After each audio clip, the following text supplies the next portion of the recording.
Good evening. पिछले class में जो मेरा फर्स्ट वीडियो जो रिकॉर्ड हुआ है उसमें हमने डिस्कस किया था कि किसी भी इकोनॉमिक में किस तरह के काम होते हैं जो हमने समझा था, जैसे प्रोडक्शन, कंजम्पशन, डिस्ट्रीब्यूशन, एक्सचेंज। इसके बारे में पिछली वीडियो में समझा था। दूसरे हमने सेक्टर्स के बारे में जाने थे कि कितने सेक्टर्स होते हैं, जैसे house hold sector, production sector, government sector and external sector के बारे में हमने समझा था। और हमने दो चीज़ के बारे में और समझा था, जो फ्लो के बारे में समझा था, जो real flow and money flow के बारे में समझा था। अब इस वीडियो में हम ये समझेंगे कि circular flow in two sector model, यानी कि अगर किसी भी इकोनॉमी में अगर दो सेक्टर है, जैसे हाउस होल्ड सेक्टर और फॉर्म्स है, तो कैसे प्रोडक्ट रियल है जो फ्लो है, प्रोडक्ट फ्लो है और मनी फ्लो कैसे सर्कुलेट करती है और किस तरह से ये इनकम जनरेट होता है, वैल्यू ऑफ आउटपुट जनरेट होता है। इस चीज़ों के बारे में हम इस मॉडल में समझेंगे। तो ठीक है, स्टार्ट करते हैं। क्योंकि ये दो सेक्टर मॉडल है, तो टू सेक्टर जब मॉडल है तो इसमें दो ही सेक्टर लेंगे, एक हाउस होल्ड सेक्टर लेंगे और फॉर्म सेक्टर लेंगे। और ये मॉडल जो है अनरियलिस्टिक है, क्योंकि आज के समय में प्रेजेंट में किसी भी देश की इकनॉमी में ये प्रिविलेज नहीं होती, नहीं ये रन करती है। ठीक है, तो क्यों लिए इस मॉडल को? तो इसको लेने का कारण ये था कि हम इस मॉडल के माध्यम से सिंपल, ज़्यादा कम्प्लेक्स ना हो, सिंपल हम ये समझ सकते हैं कि सर्कुलर फ्लो कैसे वर्क करती है। ठीक है, we begins with two sector economy to provide convenient starting point analyse the circular flow. ठीक है, इसको समझने के लिए सिंपली हम अभी टू सेक्टर मॉडल यूज किए हैं। तो टू सेक्टर मॉडल जब यूज किए हैं तो इसमें क्या क्या आ जाएगा? पहला आएगा हाउस होल्ड। ठीक है, हाउस होल्ड। ठीक है, इसके कुछ फीचर्स हैं, हाउस होल्ड के कुछ फीचर्स हैं, उसको देख लेते हैं। हाउस होल्ड जो होता है वो क्या? Owner of all factor of production. पिछले क्लास में भी हमने समझा था कि हाउस होल्ड जो होता है owner of all factor of production होता है। तो फैक्टर ऑफ प्रोडक्शन क्या क्या होता है? लैंड, लेबर और कैपिटल, और लास्ट होता है एंटरप्रेन्योरशिप। ठीक है, दूसरा फीचर्स है, ये हाउस होल्ड जो होती है अपनी सर्विस प्रोवाइड करती है। ठीक है ना, किसको करती है? प्रोडक्शन हाउस को करती है। जो प्रोडक्शन हाउस कौन होता है? बिजनेस फॉर्म होता है, और उसके बिहाफ में ये फैक्टर इनकम रिसीव करती है वेज के रूप में। लेबर के बदले वेज मिलता है, लैंड के बदले रेंट मिलता है, और इंटरेस्ट मिलता है आपको, कैपिटल के बदले इंटरेस्ट मिलता है, और प्रॉफिट एंटरप्रेन्योरशिप के लिए मिलता है। ठीक है, और तीसरा हाउस होल्ड का फीचर्स है, ये कंज्यूमर्स होते हैं, और गुड्स एंड सर्विसेज का क्या है? कंज्यूमर्स भी यही होते हैं। ठीक है, ये सिंपल सा है, इसमें कोई ज़्यादा कुछ है नहीं। दूसरा है, जैसे टू सेक्टर मॉडल है तो एक तो हाउस होल्ड हो गया, दूसरा क्या हो जाएगा? बिजनेस फॉर्म होगा। तो बिजनेस फॉर्म के कुछ फीचर्स हैं। बिजनेस फॉर्म क्या है? इसके पास तो अपना कोई रिसोर्सेज नहीं होता है, own no resources of their own. तो ये क्या करती है? They hire the factor of production. फिर से वही फैक्टर ऑफ प्रोडक्शन क्या क्या होगा? लैंड, लेबर, कैपिटल है। ये हायर करेगी, किससे करेगी? हाउस होल्ड से करती है। अब इस हायर करके क्या करती है? ये प्रोडक्शंस करती है, गुड्स को प्रोड्यूस करती है, उत्पादन करती है, और क्या करती है? Sales of goods and services to the household sector. ये दो इंट्रोडक्शन हो गया हाउस होल्ड सेक्टर है बिजनेस फॉर्म के बारे में। इस मॉडल को स्टार्ट करने से पहले कुछ एजम्पशंस हैं। इकोनॉमिक्स में बहुत सारे ऐसे थ्योरीज है, प्रिंसिपल्स हैं जहाँ पे एजम्पशन लिए गए हैं। यहाँ भी एक कुछ एजम्पशंस है, इसको हम देख लेते हैं कौन कौन सा है। पहला एजम्पशन है, हाउस होल्ड जो है spend entire income on consumer and capital goods. यानी हाउस होल्ड को जो भी इनकम आता है, सारा वो इनकम वो कंज्यूमर एंड कैपिटल गुड्स पे वो एक्सपेंड कर देती है, खर्चा कर देती है। ठीक है, दे डू नॉट सेव, यहाँ पे कोई सेविंग का कंसेप्ट नहीं है। Do not save any part of their income, वो जितना कमाती है वो पूरा का पूरा पैसा वो खर्च कर देती है। ठीक है, दूसरा है फॉर्म्स ओनली वही गुड्स प्रोड्यूस करती है जो कि डिमांड इकोनॉमी में होता है, ठीक है ना। फर्म्स प्रोड्यूस ओनली दो goods and services which is demanded by the house hold, they do not main N inventory. मतलब वही गुड्स से प्रोड्यूस करती है, सर्विसेज प्रोड्यूस करती है जो डिमांड होता है, क्योंकि इसको कोई इन्वेंट्री, कोई स्टॉक को बनाना नहीं होता है, कोई स्टॉक रखना नहीं होता है, ठीक है। दूसरा है firms make factor payment to the household, वही फर्म्स में हाउस होल्ड को फैक्टर पेमेंट करती है, rent, wage, interest and profit, ठीक है। There is a no inflow outflow of the income, यानी इकोनॉमी में ना कहीं से पैसा आ रहा है ना इकोनॉमी से कहीं पैसा जा रहा है, यानी कि कह सकते हैं ये सिंपल क्या है, क्लोज इकोनॉमी है। कौन सा इकोनॉमी है? क्लोज इकोनॉमी है, ठीक है। We ignore government and foreign sector, इसमें हम गवर्नमेंट को इग्नोर कर रहे हैं, गवर्नमेंट को नहीं ले रहे हैं इसमें, यानी सिंपल है, गवर्नमेंट का कोई इंटरवेंशन नहीं है टू सेक्टर मॉडल में। समझते हैं डायग्राम के माध्यम से, ठीक है। देखिए सिंपल डायग्राम है,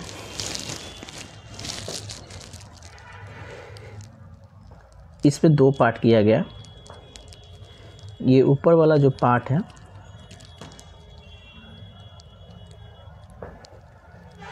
अपर पार्ट है, और नीचे वाला जो पार्ट है लोअर पार्ट है, ठीक है। अपर पार्ट जो है ये फैक्टर मार्केट है। फैक्टर मार्केट मतलब ऐसा मार्केट जहाँ से फर्म फैक्टर ऑफ प्रोडक्शन को क्या कर रही है, हायर कर रही है, ठीक है। और दूसरा एक मार्केट है कमोडिटी मार्केट, ऐसा मार्केट जहाँ पे फर्म्स जो गुड्स प्रोड्यूस हो रहा है वहाँ पे वो सेल कर रही है, ठीक है। ये सिंपल हो गया। अब यहाँ समझेंगे, यहाँ से आप देख रहे हैं ये ऊपर वाला, यहाँ से हाउस होल्ड जो है ना फैक्टर ऑफ प्रोडक्शन को वो सप्लाई कर रही है। किसको सप्लाई कर रही है? फर्म्स को, यानी कि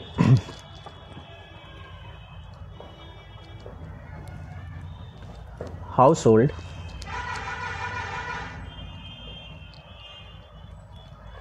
supply factor of production to firms, ठीक है। यहाँ से ये सप्लाई कर रही है, ठीक है, ठीक है। इसके बदले में फर्म्स यहाँ से क्या कर रहा है, इसको फैक्टर ऑफ पेमेंट कर रहा है। फैक्टर पेमेंट कर रहा है किसके रूप में? Wage, rent, interest and profit, यानी कि एक यहाँ से फैक्टर ऑफ प्रोडक्शन जा रहा है और यहाँ से फैक्टर ऑफ इनकम आ रहा है, ठीक है।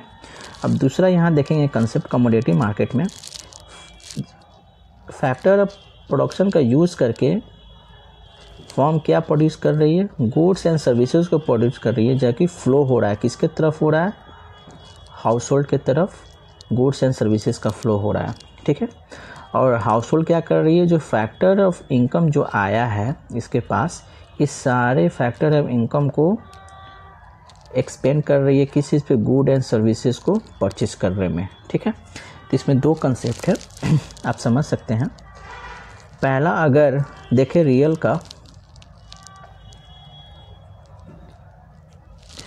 पहला में ऊपर यहाँ से देख सकते हैं ये वाला,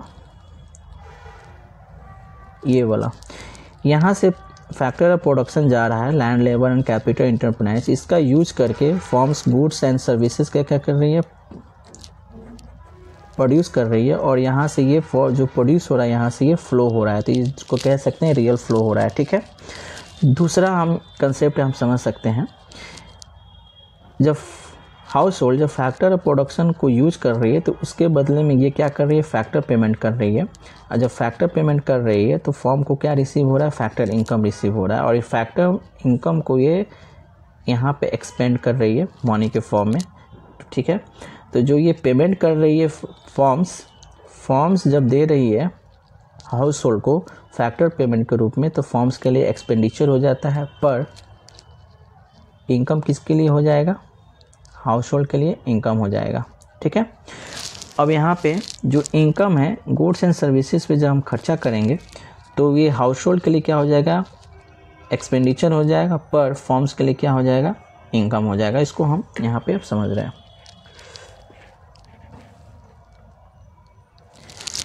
सिंपल इस डायग्राम में देखिए, the diagram is divided into two parts, दो पार्ट में बांटा गया, upper half and lower half. तो upper half represent the factor market and lower half part represent the commodity market. और दोनों both market generate the two kinds of flow, एक real और product flow and money flow. ठीक है, in the factor market flow of factor of production, जैसा अभी बताया है, लैंड, लेबर, कैपिटल, एंटरप्रेन्योरशिप, ये कहाँ से जा रहा है मूवमेंट, इसका कहाँ से, हाउस होल्ड टू फॉर्म की तरफ हो रहा है। ठीक है, इसको क्या बोलेंगे, real flow. In reverse factor income, wage, rent, interest and payment from, अभी इसका फ्लो कहाँ से हो रहा है, फॉर्म से हाउस होल्ड की तरफ हो रहा है। ये जो फैक्टर जो इनकम है ये फॉर्म से हाउस होल्ड की तरफ हो रहा है, तो that is a factor income is payment by the firm, that is factor payment for the firm and factor income for the house hold. Factor जो दे रहा है वो फैक्टर पेमेंट हो जाएगा फर्म्स के लिए, फैक्टर इनकम हो जाएगा हाउस होल्ड के लिए। ठीक है, चूँकि payment is made in the term of, जो पेमेंट जो होगा वो मनी का टर्म होगा, तो हम यहाँ पे कह सकते हैं factor income represent the money flow. ठीक है, सिंपल सा है।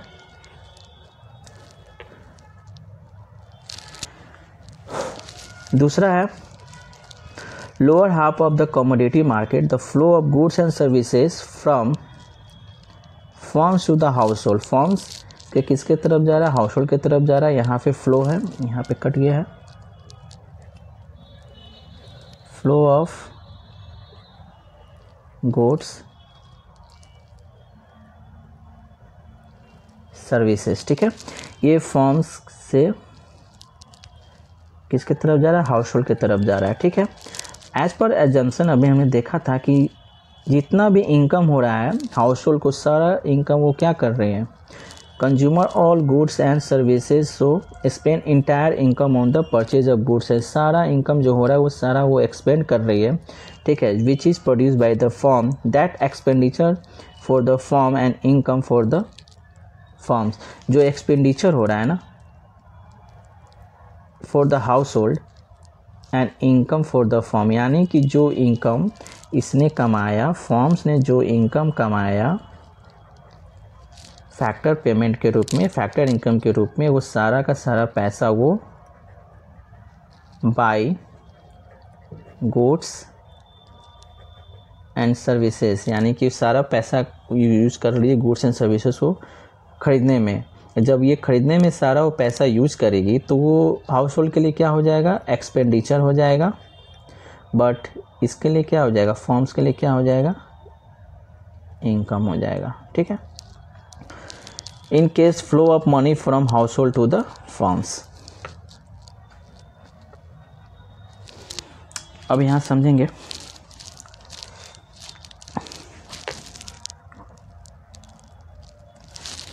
देखेंगे यहाँ पे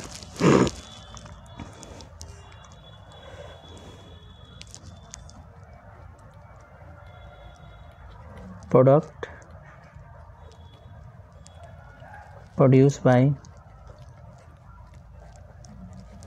firms, product produce by firms, तो कितना प्रोड्यूस करेगी, जो फैक्टर ऑफ प्रोडक्शन यूज हुआ होगा, लैंड, लेबर, कैपिटल और एंटरप्रेन्योर्स, ये जितना यूज करके इकोनॉमी में क्या कर रही है,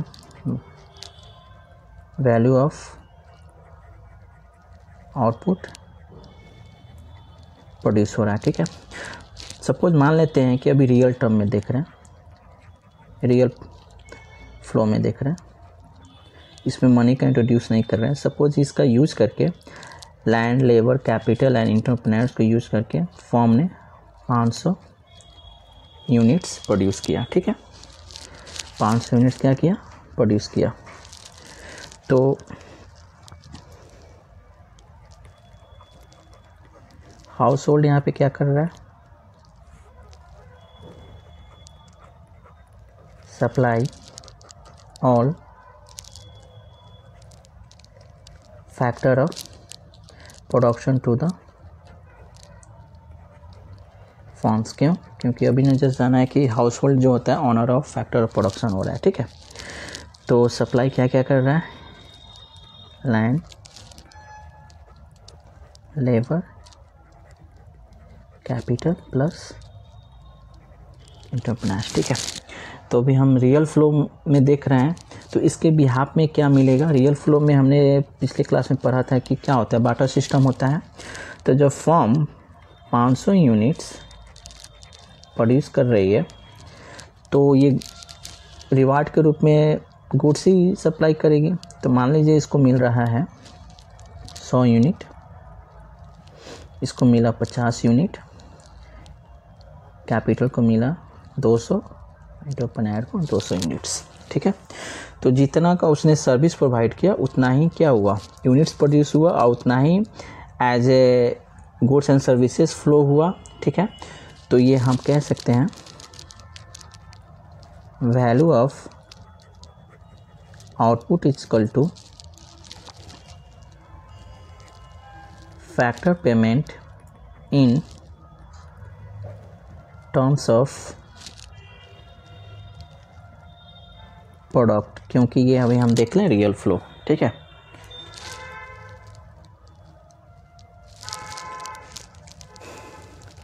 इन टर्म्स ऑफ प्रोडक्ट कितना है, 500। अगर मनी फ्लो के कंसेप्ट से देखें,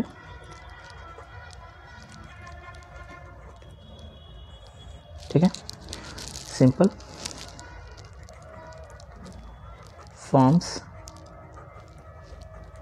प्रोड्यूस कर रही है गुड्स एंड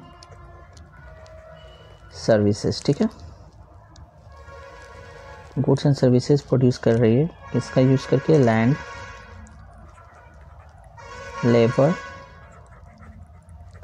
कैपिटल, एंटरप्रेन्योर्स कितना, 500 यूनिट। ठीक है, ओके, सपोज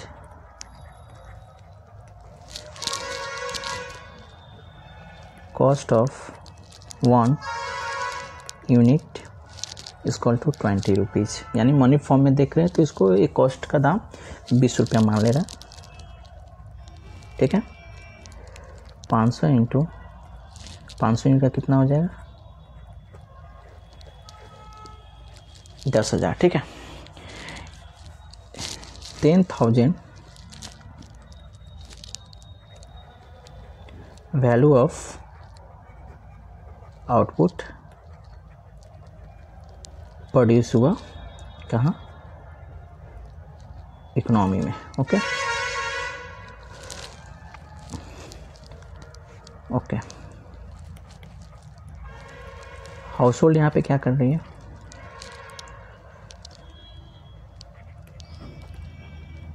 सर्विस दे रही है, क्या, land, labour, capital plus entrepreneur. ठीक है, तो फॉर्म यहाँ पे क्या करेगा, फैक्टर पेमेंट करेगा, क्या करेगा, फैक्टर पेमेंट करेगा। 10,000 है, मनी कंसेप्ट है तो यहाँ पे रुपीज़ में आएगा। मान लीजिए इसको आया 2,000, 1,500,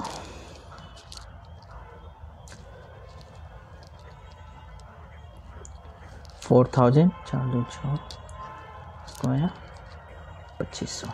ठीक है, यानी तो अब देख समझ सकते हैं जो इनकम आया हुआ, ठीक है, वही क्या, वैल्यू ऑफ आउटपुट प्रोड्यूस हुआ और वही वैल्यू ऑफ आउटपुट जो है एक्सपेंडिचर के तौर में 10,000 है। ठीक है, इसी चीज़ को यहाँ पे समझाने की कोशिश की गई है। देखिए, फैक्टर पेमेंट जो है by firms are equal to the factor income for the household. जो फैक्टर पेमेंट जितना करेगी यहाँ पे, जैसे वहाँ पे 10,000 फैक्टर पेमेंट कर रही थी किसको, हाउस होल्ड को, उतना ही हाउस होल्ड को फैक्टर इनकम के रूप में मिला। ठीक है, goods house hold expenditure bye, देखिए ये फैक्टर इनकम हो गया, तो ये फैक्टर इनकम हो गया, और यही फैक्टर इनकम को एक्सपेंस किया जा रहा है बाई करने में गुड्स एंड सर्विसेज को, जो किसके बराबर, वैल्यू ऑफ आउटपुट प्रोड्यूस। जितना का ये फैक्टर ऑफ प्रोडक्शन यूज हो रहा है उतना ही वैल्यू ऑफ आउटपुट प्रोड्यूस हो रहा है इकोनॉमी में। ठीक है, सिंपल है। y बराबर क्या हो जाएगा, y इक्वल टू इनकम हो गया, फैक्टर ऑफ पेमेंट हो गया। फैक्टर ऑफ पेमेंट में क्या आ जाएगा, w wage, rent, interest and profit. ये इसके बराबर हो जाएगा वैल्यू ऑफ आउटपुट, क्योंकि जितना ये यूज हो रहा है उतने के बराबर वैल्यू आउटपुट हो रहा है। ये मनी टर्म में है, तो y बराबर v इक्वल टू m हो जाएगा। इसका शॉर्ट फॉर्म नीचे में लिखा हुआ है। ठीक है, अब हम समझ सकते हैं simple, household income equal to factor payment equal to money value of output हो गया जी। ये तो जो हमने स्टार्टिंग में कहा था कि हम इस फ्लो के माध्यम से समझ सकते हैं कि जब हम नेशनल इनकम कैलकुलेट करते हैं तो क्यों वैल्यू एडेड मेथड से हो, चाहे एक्सपेंडिचर मेथड से हो, चाहे इनकम मेथड से, क्यों बराबर होता है, यहाँ पे आपको क्लियर हो गया होगा। Thank you. नेक्स्ट वीडियो में हम 3 सेक्टर मॉडल को देखेंगे।